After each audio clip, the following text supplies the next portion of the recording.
انسان کو اچھی سوچ پہ وہ انعام ملتا ہے جو اسے اچھے اعمال پہ بھی نہیں ملتا، کیونکہ سوچ میں دکھاوا نہیں ہوتا۔ کسی کا ظرف دیکھنا ہو تو اسے عزت دو، فطرت دیکھنا ہو تو اسے آزادی دو، نیت دیکھنی ہو تو اسے قرض دو، خصلت دیکھنی ہو تو اس کے ساتھ کھانا کھاؤ، صبر دیکھنا ہے تو اس پر تنقید کر کے دیکھ لو، خلوص دیکھنا ہے تو اس سے مشورہ کر لو۔ یہ دنیا بھی کتنی عجیب ہے، ایماندار کو بیوقوف، بے ایمان کو عقل مند اور بے حیا کو خوبصورت کہتی ہے۔ جس سے محبت کی جائے اس سے مقابلہ نہیں کیا جاتا، کسی کو پا لینا محبت نہیں بلکہ کسی کے دل میں جگہ بنا لینا محبت ہے۔ ادب حاصل کرنا سونا جمع کرنے سے بہتر ہے۔ اپنے بچوں کو ادب کرنا سکھا کر ان کو فائدہ پہنچاؤ۔ ہمیشہ منفرد کردار رکھو، جیسے نمک، اس کی موجودگی محسوس نہیں ہوتی مگر اس کی غیر موجودگی تمام چیزوں کو بے ذائقہ بنا دیتی ہے۔ زبان سے نکلے ہوئے الفاظ جسم کو نہیں بلکہ روح کو زخمی کرتے ہیں۔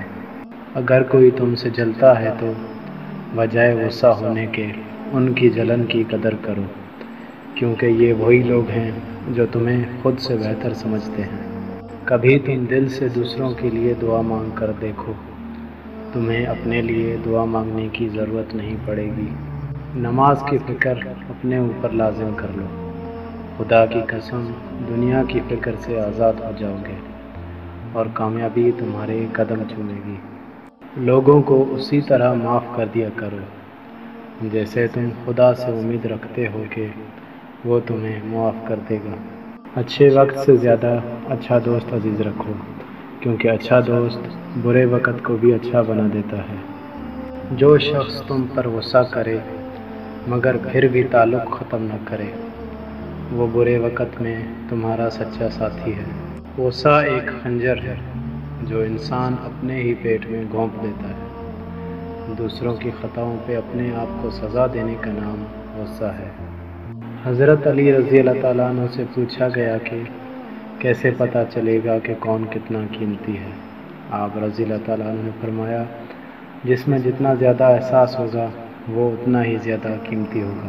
جب کوئی دوست تمہیں اپنا راز بتائے تو یہ سمجھ لینا کہ وہ اپنی عزت تمہیں امانت دیتا ہے۔ اس میں کبھی بھی خیانت مت کرنا۔ ہر بات میں ہاں سے ہاں ملانا منافقوں کی عادت ہے۔